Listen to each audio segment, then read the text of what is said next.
The second section of chapter 8 is equals relation and equations. So equation is very important. I just need to re-emphasize the importance of equal sign as well. You need to know the concept about equals, but you also need to be very, very careful about using equal sign. Use equal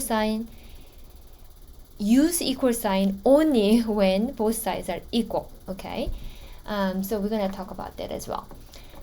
Okay, so equal relationship, we need to learn some properties of equality. So as you can see, property of equality, there are 4 properties that you need to know at the beginning. 3 properties. Reflexive. So what does reflexive mean? Both sides are equal things. So you have 3 apples and 3 apples. Of course they are equal, right? So 3 equals 3. It's obvious, but is one of the properties of equality. Okay, that's called reflexive. Symmetric is a little bit different from reflexive. You need to think about symmetric a little bit differently from what you know. So this A and B are the same, then B and A are also equal. So you can see the symmetric line here. B is folding this picture over the symmetric line. You can see it's folded here equals there, right? So A is equal to B, then B is equal to A. Do you see the difference between these two? The symmetric line here, reflexive, is here, but for symmetric, we're gonna put symmetric near here in between 2 scales.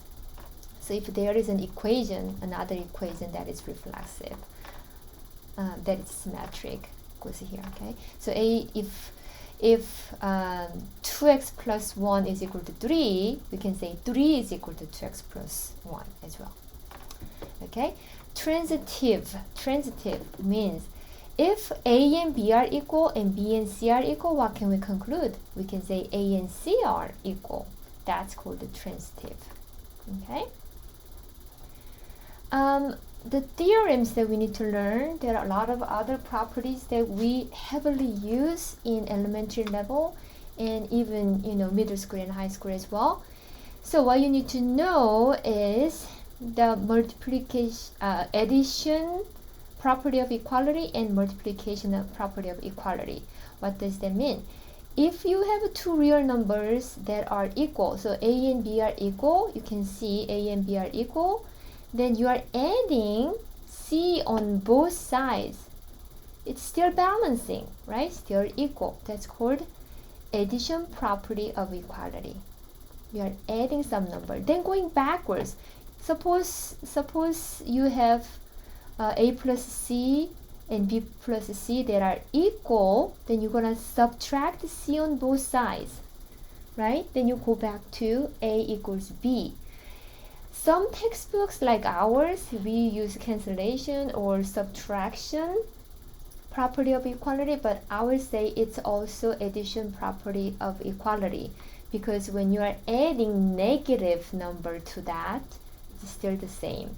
So definition of subtraction is addition of negative number.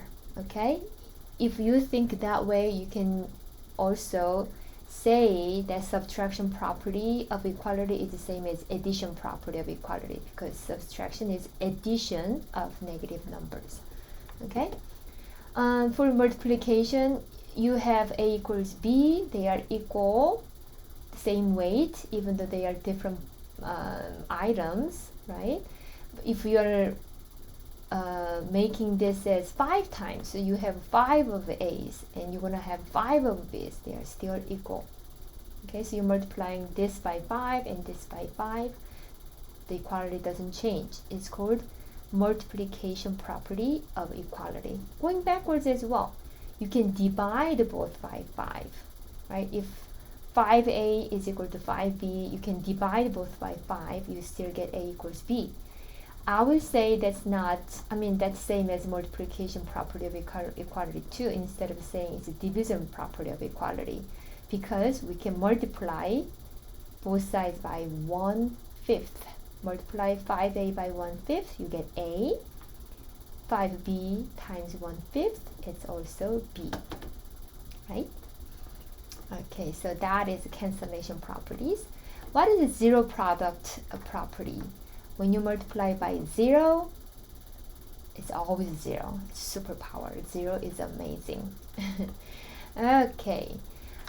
Solving equations with one variable. This is from a textbook. Okay. Let's take a look at this textbook a little bit because it shows really good examples of how to use the models, real scale, and some models, and how to use the variable as well. So George had some plastic figures. After he bought 7 more figures, he had 25. How many plastic figures did George have before he bought more? So we don't know how many he had at the beginning, but after buying 7 more, he now has 25. So we can look at the scale, having 25 on one side and 7 only on the other side. To make it equal, you need to have a certain amount. We don't know what that is, so put that as n, but it's the weight that when you add that to 7, it's the same as 25. So how many is that there? You can see, 7 is here, 7 is there, so I'm going to take 7 away and 7 away from 25 as well. Then that n should be same as what is left, which is 18. So I can find n as same as 18. If you use this stream model, this is really cool model. I really like it. Okay, so I'm gonna just duplicate that here. Okay, so the same problem. We know that total number is 25. So you can say, this bar is 20, represent 25.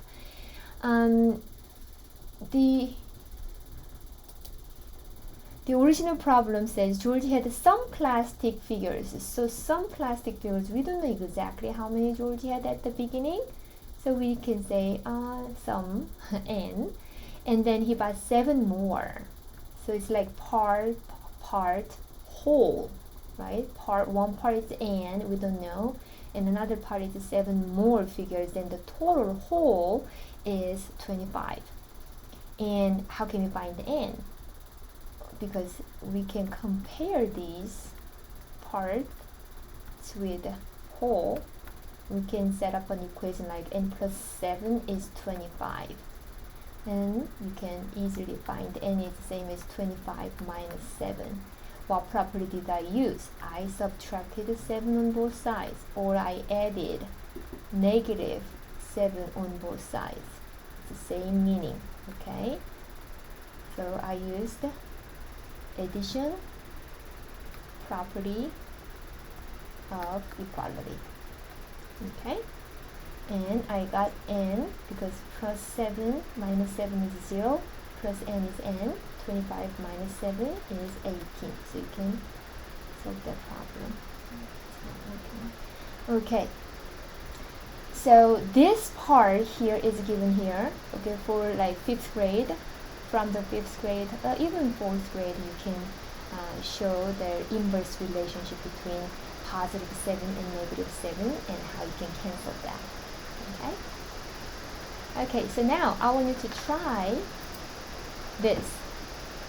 Cabrini had some markers. After she bought 12 more markers, she had 16. So from the younger students and develop that to model that represent the situation, and then while some students, the higher level students, can even just set up a more abstract with symbols. Okay, but starting from objects, physical ones, kinesthetic, to representation, to symbolic. That's the way how we teach. Okay, so let's go back here. Cabrini had some markers. If you are gonna use the scale, you can actually bring out the scale, and suppose you have a scale like this, supposed to be equal. had some markers. I don't know, we don't know how many markers he had, so let's put that as m. After she bought 12 more markers, so we're gonna add 12 more markers to that. She had 16, that's same as 16, right? So we can have the balanced scale because they are equal. If we represent this in the stream model, well, the total number, the whole thing is 16. Some of the markers are there, and he bought 12 more to that. So parts are m and 12. So we know m plus 12 should be 16. And we can solve what n is. Some students can count on starting from 12, and you can do 13, 14, 15, 16. So adding 4 more to that, which is, so you can find 4 to that. Okay, that's one way. And if your students are a little more advanced, you can just use this symbols, right? Mathematical expression. So Cabrini had some markers. So n is the number of markers. After she bought 12 more to it, now she has 16. To solve for n, subtract the 12 on both sides using addition property of equality or subtraction property of equality. Same thing to me. So n is equal to 4. So there is not only one way, but you can always think about other ways depending on your student's level of cognition. Okay. Let's look at these problems too. Solve each of the following equations for x. Okay. So it's for more advanced students, third grade and up. X plus 4. Let me change my pen to this one so it's easier. X plus 4 is equal to 20. Okay, tell me what you need to do. Always pause the video and solve your own, okay? Yeah, since x is added by 4, you can subtract 4 on both sides using addition property of equality or subtraction property of equality. X is equal to 20 minus 16, so you have 16, that's A. And B, 3x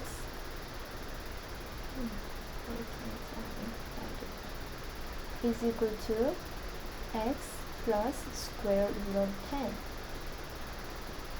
So even if you have the square root of 10, the rational number there, it's irrational number actually, the irrational number there, you can say this is a constant number, it's a real number, but x is a variable term, and here's another x term. You can combine those terms together. To do that, you can subtract x on both sides, because we're going to have both x on one side only. We don't want to have that on the other side. So x plus negative x is 0, 0 plus square root of 10 is square root of 10. And on the other side, 3x minus x is 2x. Right? And to solve for x, since it's multiplied by 2, you can divide both by 2 or multiply 1/2 on both sides. So we're using multiplication property of equality. 2 over 2 is 1. 1 times x is x. Is equal to square root of 10 over 2. Okay. Now let's look at C. Let me just click the next page. C, 4/3 x is equal to, you can highlight it, 33x minus 1/3. So again, take a look. We have x term here and x term there, and this is a constant term. So we're going to combine these two together. We have mix of fraction number, which is rational number, and well, this is rational number too, but with the denominator not 1, but with the denominator 1. So I would just multiply. Well, this is only one way. You can do it different ways, okay? So I would like to change that fraction number to the whole number. So what I'm gonna do is I'm gonna multiply 3 on everything on both sides. Okay, when you have equal relation, you can multiply same number on both sides, right? So I can multiply 3 on this side, and I can do the same thing on the other side. When you are doing that, be careful. You need to multiply 3 on everything, every term. Okay, don't just multiply this by 3 and leave this as 33x, then it's wrong. Be careful. You need to multiply the whole thing. So 3 times 4 third x is 4x. And here 33x times 3, you are using the distributive property here. That's 99x. And negative 130 times 3, negative 1. And now you see x term here and x term there. So you can either subtract 4x on both sides, or you can subtract 99x on both sides. It doesn't matter, okay? I prefer to have positive numbers, so I will just subtract 4x on both sides. And then this is gone, and you have a 0 there, and you have what? 95x minus 1. Now we don't know what x is yet, so we're going to separate the x term and the whole number, so you can just add 1 on both sides. And what do you get? Let's move on to this part. You have 1 on the left hand side, and you have, this is gone, 95x. 95x on the right hand side. Since it's multiplied to x, you can divide both by 95 or multiply 1/95 on both sides.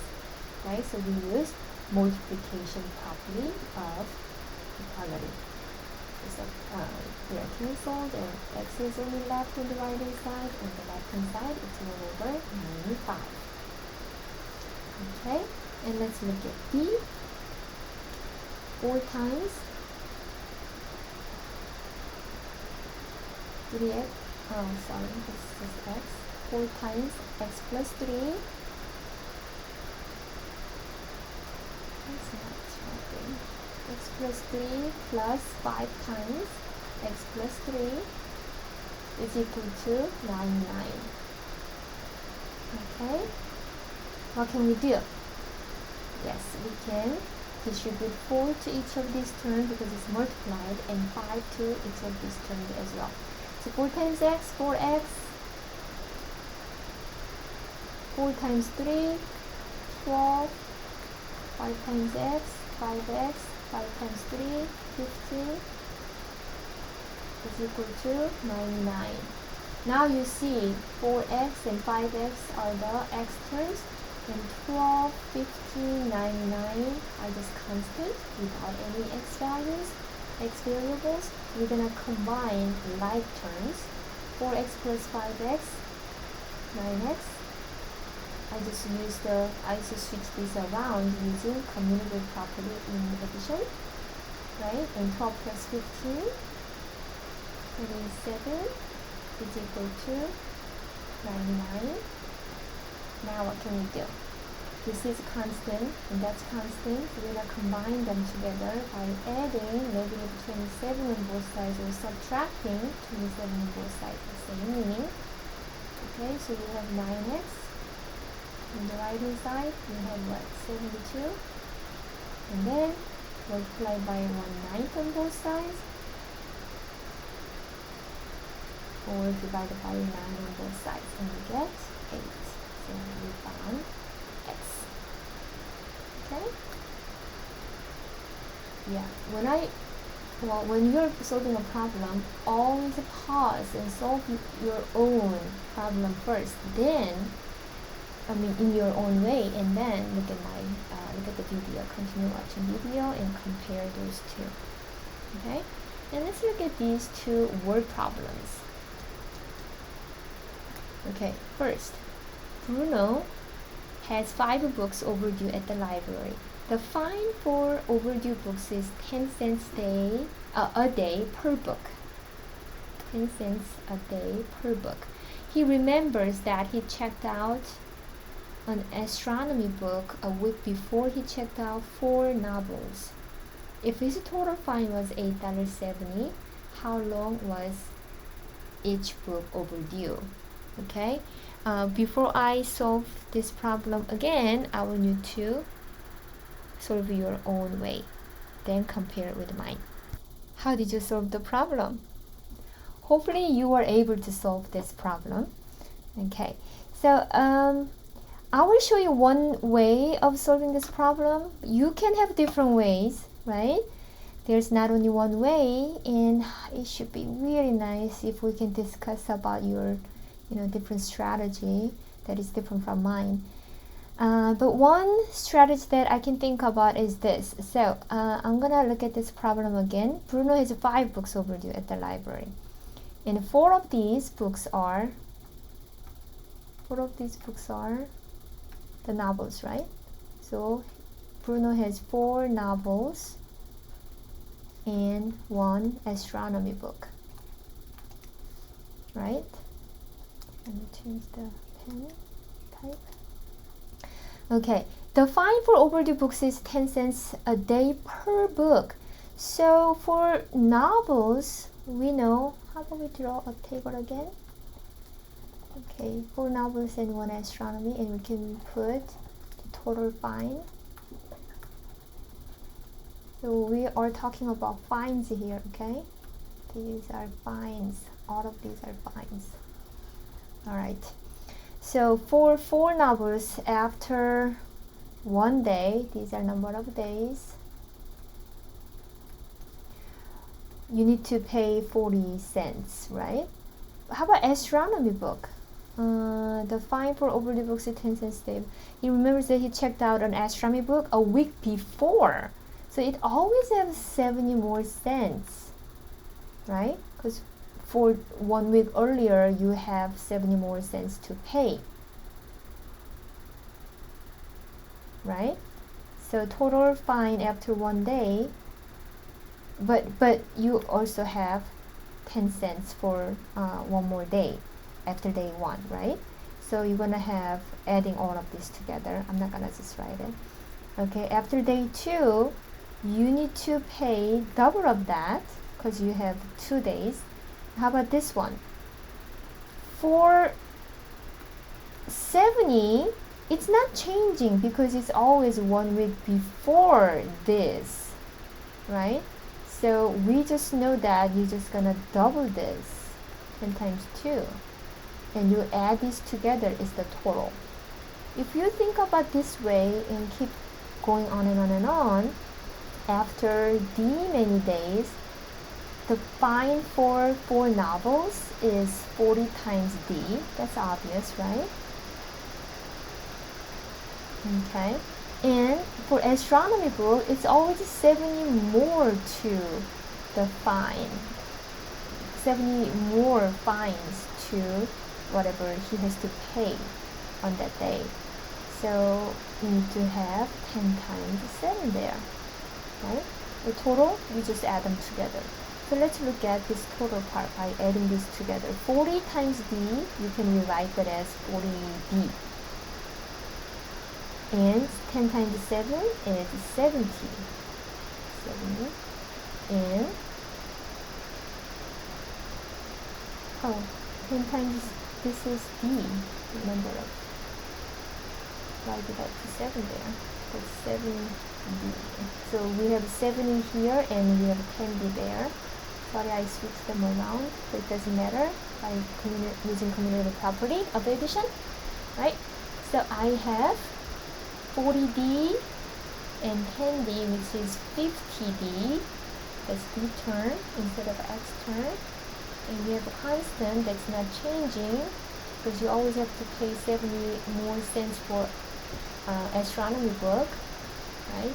So that's the total fines that you have to pay. But it says if his total fine was $8.70, all of these fines are in cents. So if this is $8.70, let me just copy it down here. 50D plus 70. 50D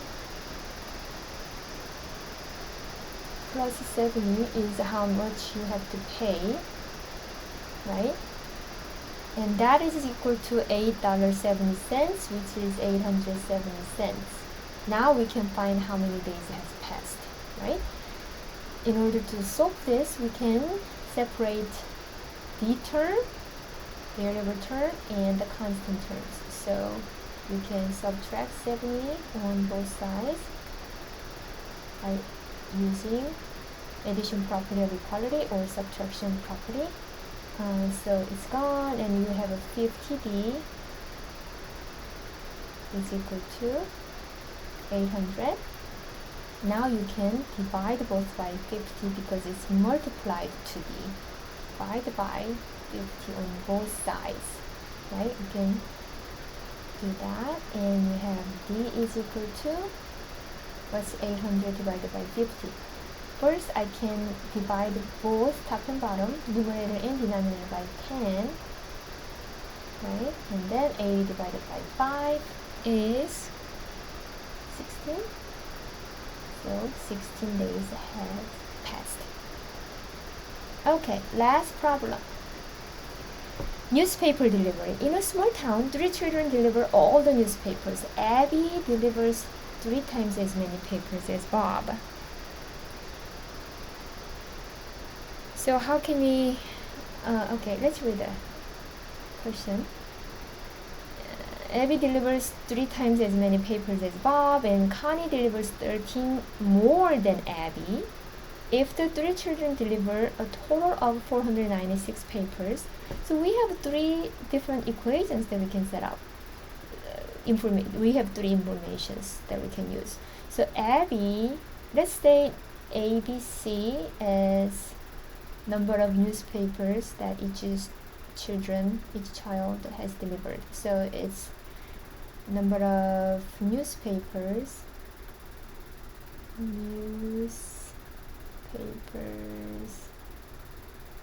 that Abby has delivered.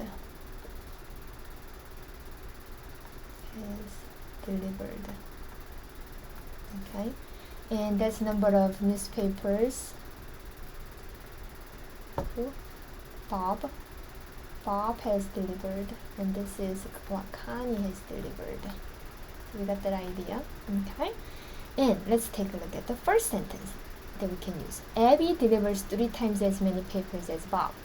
So Abby's paper is 3 times as many paper as Bob. If you get confused, who has more? Abby has more, so you need to multiply 3 to Bob's to get Abby, right? And next one, Connie delivers 13 more than Abby. So Connie has more, right? So Connie has 13 more than Abby. Very good. And the last sentence that we can use is if the 3 children deliver a total of, so A plus B plus C total is 496. Okay, how can we solve this one when we have all different variables? How about we use only one variable that we can change into? If I substitute A with 3B here, A with 3B, we have 3B plus B, but C is not in terms of B, so we can change that as well, right? So C is 13 plus A, but since A is 3B, can I substitute this A with 3B? Yes, right? So 13 plus A is the same as 3B. So C can be written as 13 plus 3B. So in terms of B, we can write it. So instead of C, we can write 13 plus 3B. 13 plus 3B is equal to 496. This is more convenient because we have only one variable, which is B in this expression. Okay, so from there, let's go over here. 3B, B, and 3B are the variables term. variable terms, so we can combine them together like terms. 3b plus 1b is 4b plus 3b is 7b. And we still have that 13 on the left hand side, so keep it for now. And then to combine that with constant on the other side, we can subtract 13 on both sides. So this is gone, and we have 7b is equal to 496 minus 13 is what? 483. Now what can we do? Divide both sides, 7. And we can do the calculation of division and get 69. So if b is 69, we can find all of these, a and c. A is 3 times b, so 3 times 69. That's 3 times 69. 207. And c is 13 plus 3b, so 13 plus 3 times b is 69. So multiply that by 69. Remember, you need to multiply first, then add, and then you will get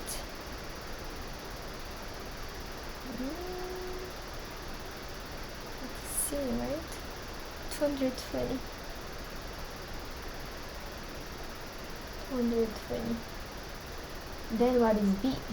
b is 1/3 of this, so Bob will deliver 1/3 of a, 207, so 207 divided by 3 is what? 69? Oh, we would found 69, didn't we? Yeah. Okay, so we found A. Abby delivers 69, no, what is it, 207? 207. Bob delivers 69. And Connie delivers 220. I encourage you to check the answers by putting that back in the original question. So Abby delivers 3 times as many papers as Bob. So Bob's number, 69 times 3 is 207. Yes. Connie delivers 13 more than Abby. Connie 220 is 13 more than 207. Yes. Check. If the 3 children delivers a total, add them together, you get 496. Check. Okay? Always check your answer. Alright, that's it. And the homework is posted on my math lab, so please finish that on time. Have a great day.